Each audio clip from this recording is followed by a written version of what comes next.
Bienvenue dans cette minute utile du musicien. Aujourd'hui, je voudrais vous parler d'un petit truc.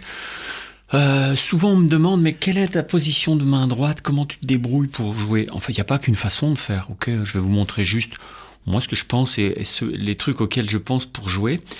En électrique, en acoustique, ça change des choses. Mais en fait, je joue au doigt, d'accord? Bon, voilà, c'est ma vie, hein, c'est mon corps.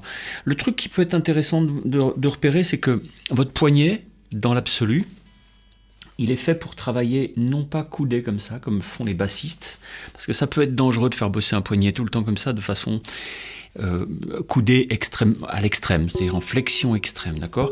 Un poignet, il est le plus efficace possible avec un angle de 10 à 15 degrés, comme ça. C'est-à-dire, en gros, quand tu poses ta main sur une table, comme ça, là, ton poignet, il est idéalement placé.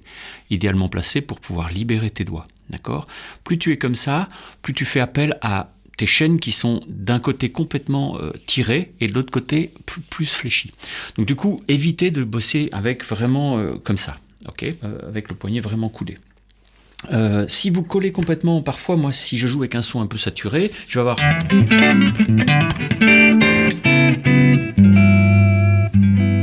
Je vais avoir besoin de contrôler ici. Donc dans ce cas-là, je pose mon pisiforme, c'est le petit truc ici au coin.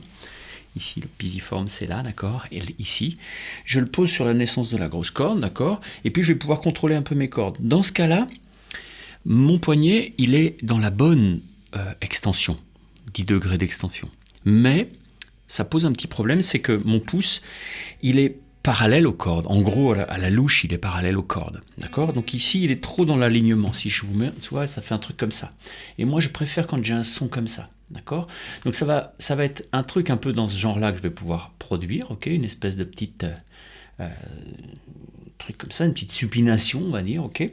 Mais c'est pas toujours bien pour jouer n'importe quoi. Donc moi ça tombe bien parce que ce que j'aime quand je joue au pouce, c'est soit de faire claquer, ou alors, ok, ou alors de contrôler pour jouer en solo. Ok. Par contre, dès que je vais jouer avec tous les doigts pour faire des trucs un peu plus, je sais pas, un peu plus qui tricotent quoi, on va dire.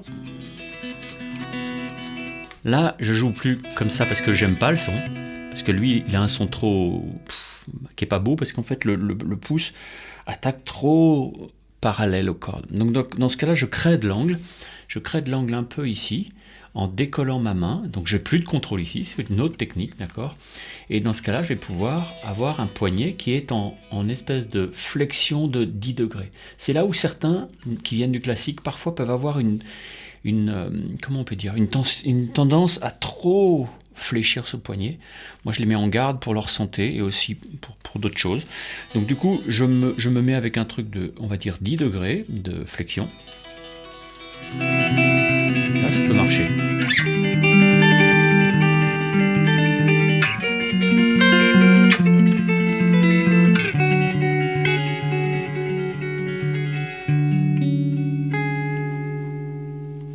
Voilà.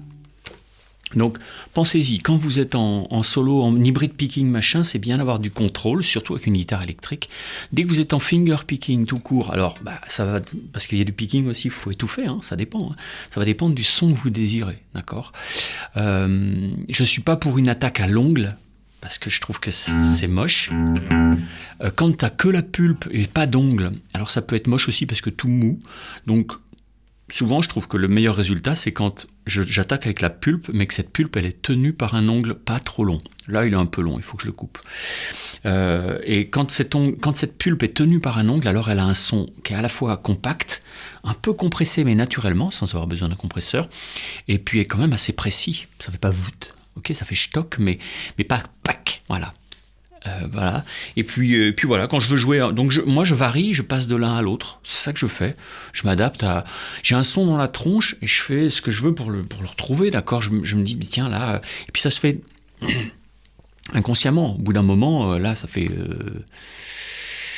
45 ans que je joue, 46 ans que je joue, ben je fais plus consciemment, je me dis pas tiens je vais couler mon poignet, je veux tel son et mon corps met en place ce truc-là, d'accord? C'est comme quand tu fais de la course à pied, si tu veux avancer plus vite, faut monter les genoux, si tu fais du sprint, et puis il y a des choses comme ça que tu peux mettre en place, mais de façon un peu instinctive pour être plus efficace. Voilà.